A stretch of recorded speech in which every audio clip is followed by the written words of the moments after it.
And the topic that I'm researching right now, and I haven't written Authentic Grit, the book called Getting Grit is going to come out in a year. The quality that is missing from this generation that we're all in dire need of, that's been called the secret to success, is grit. For those of you who know about this topic of grit, it's defined as passion and perseverance in pursuit of long-term goals. Passion and perseverance in pursuit of long-term goals. That means you have to have a certain inner fire. You have to persist. And these are long-term goals. These aren't things that you accomplish in 3 months or 9 months or a year.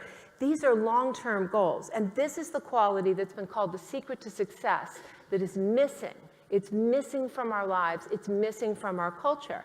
Angela Lee Duckworth is one of my mentors. You all heard Michelle Geelan yesterday. She did the same program I did. I was in the first class at the University of Pennsylvania, where I got a master's degree in applied positive psychology. And that's where I became acquainted with Angela, and I became concerned about the fact that in the work I was doing, I wasn't seeing grit. Her grit scale, and I would encourage all of you to take it, it's a 10-question scale. And on a measure of 1 to 5, it tells you how gritty you are. And her research is really groundbreaking, and the reason why people are paying attention is because she has been able to solve problems that weren't solved before this. So West Point had a problem, and that was they had something called the whole candidate score. And it's a compilation of a number of things: leadership scores, GPAs, recommendations, so on and so forth. And what they were trying to determine is who's going to drop out at West Point. Because that first summer is called Beast Barracks, because it's beastly. Very, very difficult. And West Point was trying to figure out, how do we know who's going to drop out? So they couldn't figure it out until Angela came along with her very small little grit scale. And voila.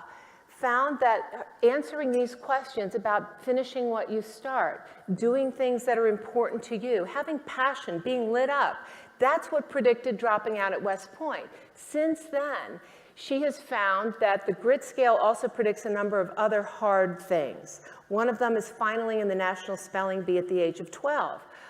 For black men, it's whether or not you finish college. It is also who gets selected for special forces, the Green Berets in particular.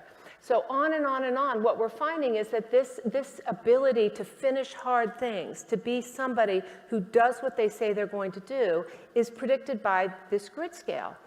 And so while at Penn, I decided to write what became the first book on goal accomplishment that had any research in it. So I didn't know this until I actually started to look hard at the goal-setting books, which is what I've spent many decades doing. That none of the books on the market, Brian Tracy, Zig Ziglar, none of them had any footnotes in them. And when I got to Penn, I found out there's this thing called goal-setting theory, very specific theory. If any of you are setting goals in your companies, with employees, anywhere, if you don't know goal-setting theory, you don't know the science of goals.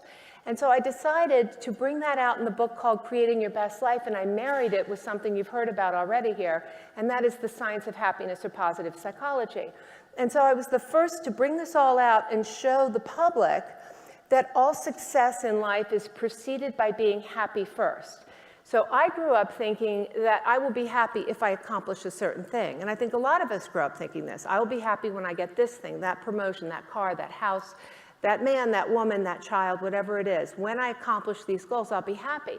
When in fact the opposite is true. And that's what I wrote about in Creating Your Best Life. That you have to amplify your well-being, which is something Globoforce does very well. It helps corporations to identify ways to amplify well-being, because that is one of the secret weapons in companies now, is whether or not you can up the well-being through gratitude exercises, through altruistic behavior, so on and so forth. So I wrote about that, and that book came out in early 2009. As I said, my chapter 9 was about grit, and that's where I went after this book, because what I wrote about, and the book is still available, what I wrote about is that the happiest people wake up every day to hard goals, not easy goals, not, low-hanging fruit goals, hard goals. And that's something I haven't heard much about since I got here. And this is where I may be throwing a little bit of a concept out there that I'd really like you to think about, because I think this is the next wave that companies really have to deal with because of the lack of grit in the millennials. And that is, how do you create a workplace? How do you lead yourself so that you set and pursue hard goals, not easy goals, but hard goals, goals that require delayed gratification. And so then I began to look a lot at what I call now authentic grit, and this is my definition. So Angela's is passion and perseverance in pursuit of long-term goals. Mine is that the authentic grit, because it's important to know that the definition of grit that stands now does include people who are less than desirable people. Hitler is the example everyone likes to talk about. Well, Hitler was gritty.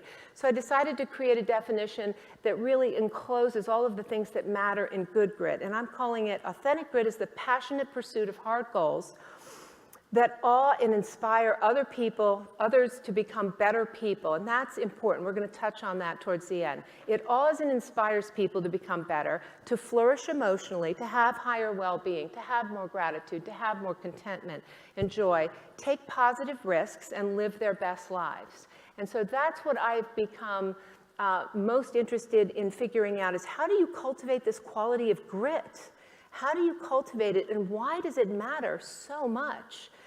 I have a personal stake in this topic, and that is 25 years ago, I nearly died.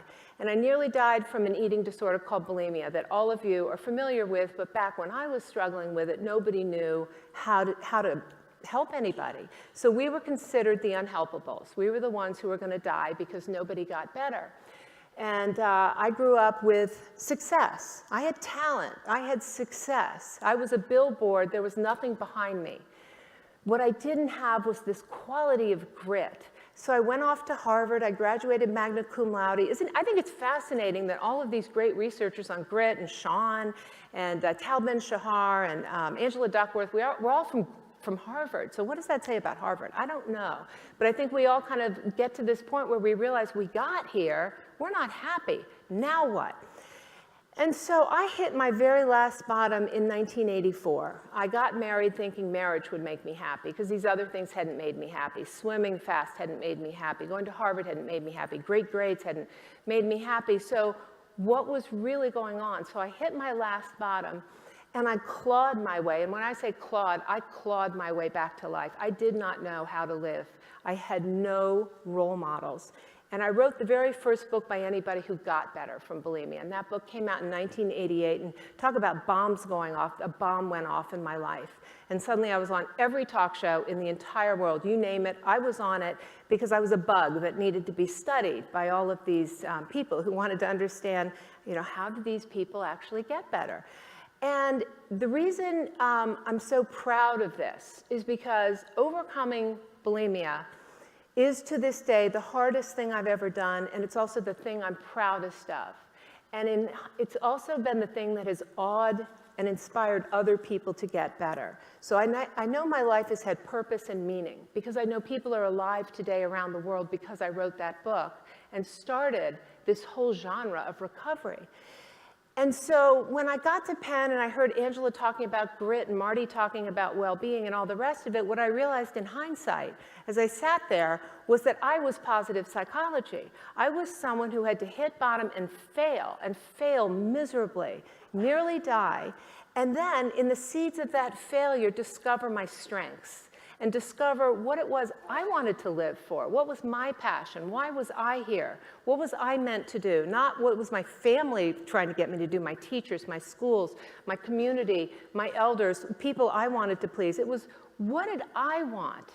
And this is what's so interesting about failure, is failure teaches you your absolute best lessons. And in this culture of no grit, people aren't failing.